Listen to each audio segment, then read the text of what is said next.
Season 5 of The Boys doesn't slowly continue the story. It completely changes the entire world. Homelander is no longer just a powerful super. He's now sitting at the center of global control, with politics, media, and superheroes all blending into one terrifying system. The line between government and Vought has disappeared. Everything now exists under a new structure where Supes aren't just celebrities or fighters. They are tools for control, propaganda, and fear. And in the middle of this new world order, a fresh wave of Supes is introduced, each one designed to serve a different purpose in this broken system. Some influence minds, some control culture, some spread fear, and some are just outright disturbing. So today, we're breaking down all 7 new Supes in Season 5 and how each one fits into this new regime. Let's get into it. Oh Father? Oh Father is not your typical super. He's not about strength or combat, he's about influence. At first glance, he appears calm, soft-spoken, almost religious, the kind of figure people would trust instantly. But that's exactly what makes him dangerous. Oh Father serves as a propaganda weapon for the new regime. His voice isn't just speech, it's control. He can influence emotions, shift crowd behavior, and even manipulate entire groups of people without them realizing it. In one major public event, his abilities are used during a staged funeral broadcast. What should have been a moment of mourning turns into something far more controlled and far more unsettling. People don't just listen to him. They feel what he wants them to feel. And in a world ruled by fear and image, that makes him more powerful than most physical Supes. He doesn't need to fight anyone. He just needs to speak. Ashley.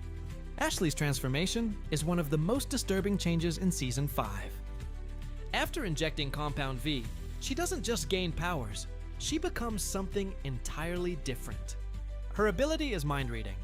At first, it sounds like an advantage in politics. She can detect lies, predict behavior, and stay one step ahead of everyone around her. But the cost is horrifying. Ashley now has a second face growing on the back of her head, and it's alive. This second presence constantly whispers information into her mind, feeding her thoughts she never asked for. It becomes impossible for her to separate her own ideas from what she's hearing internally. She hides it under her hair, under control, but it's always there, watching, thinking, judging. What makes this even worse is that her power doesn't feel like a gift. It feels like a parasite. Every secret she learns pushes her further away from sanity. And politically, she becomes almost unstoppable. Because how do you lie to someone who can hear your thoughts? Vought doesn't just control adults anymore, it controls the next generation. Teenage Kicks is a new Supe team made of young, marketable heroes designed for social media, branding, and youth influence.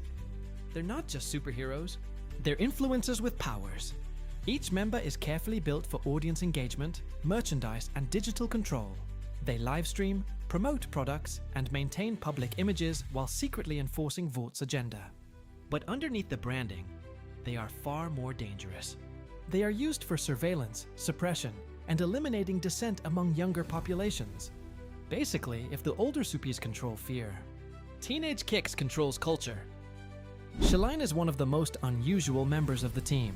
She is fast, agile, and enhanced with feline-based abilities, reflexes, balance, claws, and heightened senses. But it doesn't stop there. Her behavior is also partially animalistic. She reacts instinctively, sometimes unpredictably, and even exhibits physical traits similar to a cat under stress. Yes, it gets weird. She is also heavily involved in Vought's marketing campaigns, promoting lifestyle brands and social media content while presenting herself as a relatable hero. But in combat, she is anything but cute. Her claws can tear through durable opponents, and her speed makes her extremely hard to track. She is the perfect example of how Vought blends entertainment with danger. Jetstreak is supposed to be the leader of Teenage Kicks. He has classic hero abilities: flight, strength, durability. On paper, he looks like a traditional superhero, but reality is different. He's constantly overshadowed by stronger Supes in the world, and his leadership feels more like branding than actual authority. He is used in promotional campaigns, commercials, and marketing events more than real missions. Eventually, his story takes a dark turn when he is exposed to a deadly Supe-related virus. And just like that, His durability means nothing.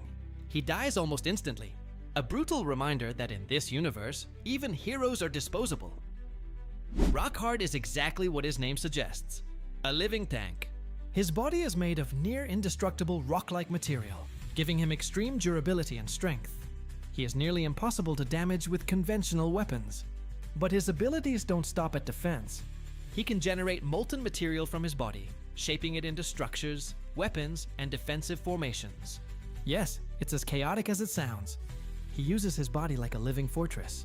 However, his strength also makes him a test subject for dangerous experiments within Vought's secret operations. Because if something can survive him, it might be able to survive anything.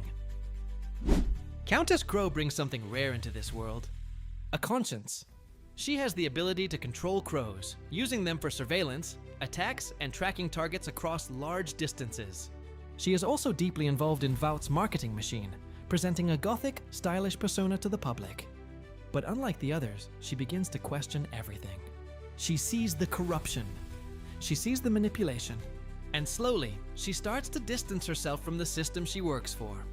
Her internal conflict becomes one of the most interesting parts of the season. Because she is not fully a hero, but she is not fully a villain either. She is stuck in between. Worm, the most disgusting tool. Worm is not glamorous. He is not powerful in the traditional sense. But he is useful. Extremely useful. His ability allows him to burrow through massive amounts of material by consuming and expelling it in the most disturbing way possible. He is used for infiltration, tunnel creation, and stealth access into secure facilities. He doesn't fight enemies. He creates paths where there are none.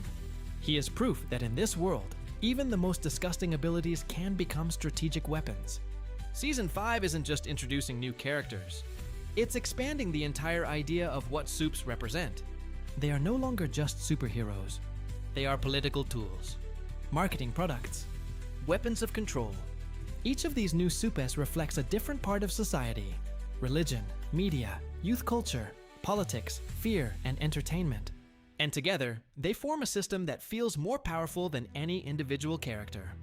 As Homelander's influence grows and the world becomes more unstable, one thing becomes clear. This is no longer about heroes and villains.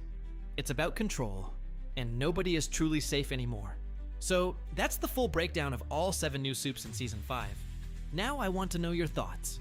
Which Supe shocked you the most? And more importantly, do you think anyone can actually stop this system anymore?